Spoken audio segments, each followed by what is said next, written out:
রাজনীতিতে পরিবর্তন আনতে হবে এবং এই পরিবর্তন সম্ভব। আমরা পরিবর্তন চাই। আমরা এই দেশের জনগণের বৃহত্তর স্বার্থ নিয়ে আন্দোলন করি, তাদের মুক্তির জন্য লড়াই করি। 2002 সালের 29শে আগস্ট গণসংহতি আন্দোলন আমরা আমাদের একটা রাজনৈতিক মঞ্চ হিসেবে যাত্রা শুরু করেছিলাম। বাংলাদেশের জনগণের বৃহত্তর স্বার্থ নিয়ে তাদের মুক্তির সংগ্রামকে এগিয়ে নিয়ে যাওয়ার জন্য আমরা আমাদের সাধ্যমতো চেষ্টা করেছি। বাংলাদেশের যতগুলো আন্দোলন হয়েছে তার প্রত্যেকটিতেই কম বেশি আমরা অংশ নিয়েছি। অনেকগুলো আন্দোলনে আমরা সংগঠক নেতৃত্বের ভূমিকায় রেখেছি। এই আন্দোলনের ধারাবাহিকতায় 2015 সালের 5ই নভেম্বর আমরা গণসংহতি আন্দোলনকে একটি রাজনৈতিক দল হিসেবে ঘোষণা করি।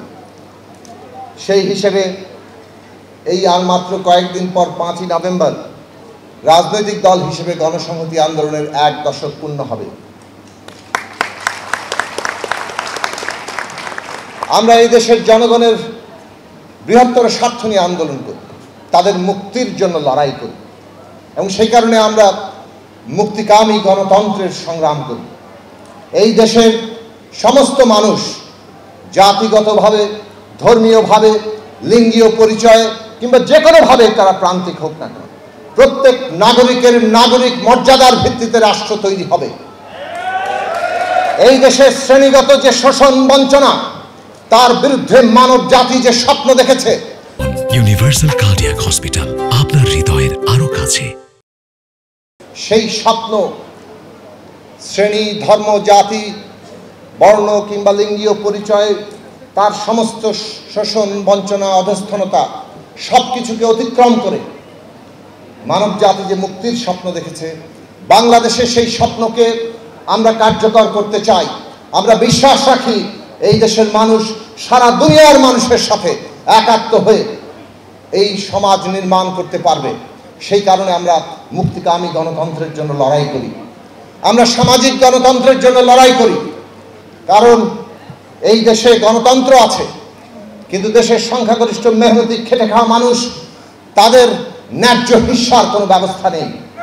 সম্পদের যে বন্টন, সেই বন্টন কতিপয় মুষ্টিমেয় দখলদারদের হাতে থাকে। আমরা বারবার বলেছি, রাষ্ট্রের গণতন্ত্র মানে কেবল ভোট নয়। ভোট তো লাগবেই, কেন ভোট হচ্ছে প্রাথমিক ভিত্তি। কিন্তু রাষ্ট্রের গণতান্ত্রিক কাঠামোয় যদি জনগণের স্বার্থ নিয়ে, দেশের মেহনতি খেটে খাওয়া মানুষের স্বার্থ নিয়ে যদি দল তৈরি না হয়, যদি নীতি তৈরি না হয়, সম্পদের বন্টনের নীতি তৈরি না হয়, স্বাস্থ্য, শিক্ষা, বাসস্থান, মৌলিক অধিকারের নিশ্চয়তা তৈরি না হয়, সমস্ত মানুষে মানুষে যে বৈষম্য, সেই বৈষম্য যদি বিলোপ করা না যায়, তাহলে এই গণতন্ত্র টেকে না। গণতন্ত্র মুষ্টিমেয়ের হাতিয়ারে পরিণত হয় এবং তারা গণতন্ত্রকেও দ্রুততম সময়ে কবর দিয়ে স্বৈরতন্ত্র, ফ্যাসিবাদ কায়েম করে। আমাদের দেশে শেখ হাসিনা সর্বশেষ যে ফ্যাসিস্ট ব্যবস্থা কায়েম করেছে, তার মধ্য দিয়ে প্রমাণ রেখে গেছেন। বাংলাদেশের খেটে খাওয়া মানুষকে তো তারা আগেই ছুঁড়ে ফেলে দিয়েছে। এমনকি যারা ধনিক শ্রেণীর দল, যারা এই দেশের ক্ষমতার অন্যতম অংশ, তাদেরকেও পর্যন্ত তারা রাজনৈতিক ব্যবস্থার বাইরে ছুঁড়ে ফেলে দিয়েছে।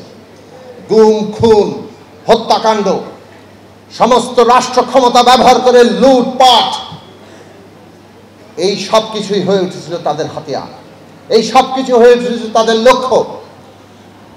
এই রকম গণতন্ত্রেই পর্যবসিত হয়, এইভাবে গণতন্ত্রের নাম নিয়ে ফ্যাসিবাদ কায়েম হয়, যদি সেই গণতন্ত্র মেহনতি খেটে খাওয়া মানুষের স্বার্থ রক্ষা করতে না পারে।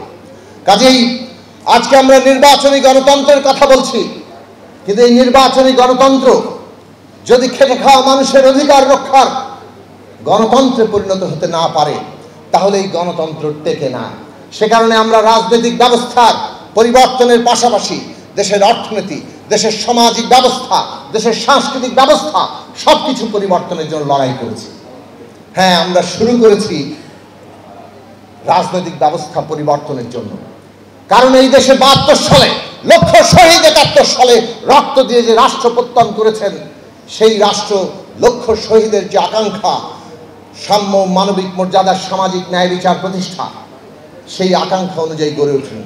৭২ সালে এই রাষ্ট্র পত্তনকালে যে সংবিধান তৈরি করা হয়েছিল তাতে এমন ক্ষমতা কাঠামো তৈরি হয়েছে যেই ক্ষমতা কাঠামো শাসকদের স্বৈরতন্ত্রী হতে সাহায্য করে, সমস্ত রাষ্ট্র শক্তিকে নিজের পকেটে ঢুকিয়ে ফেলতে সাহায্য করে, যা ইচ্ছা তাই করা, মানুষকে ধরে এনে গুম করে ফেলা, নিজের শাসন টিকিয়ে রাখার জন্য।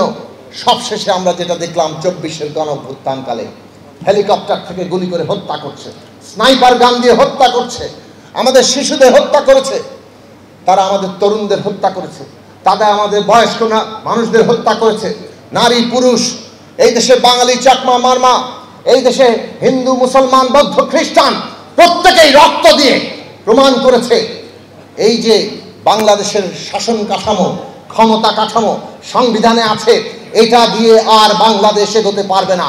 মুক্তিযুদ্ধের যে প্রতিশ্রুতি, সেই প্রতিশ্রুতি এই দেশে প্রতিষ্ঠিত হবে না।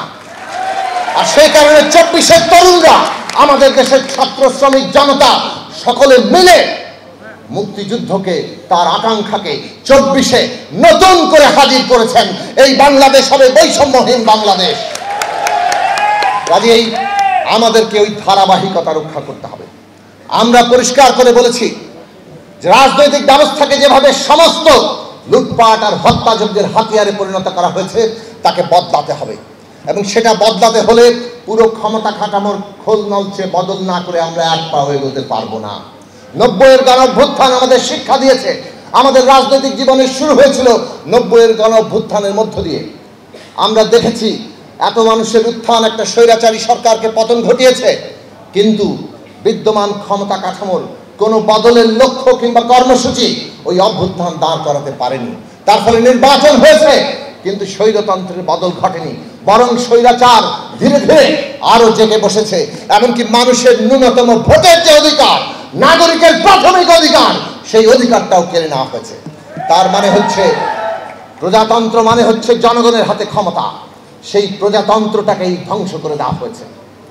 আজকে সে কারণে আমরা বলেছি রাজনীতিতে পরিবর্তন আনতে হবে, এবং এই পরিবর্তন সম্ভব। আমরা পরিবর্তন চাই।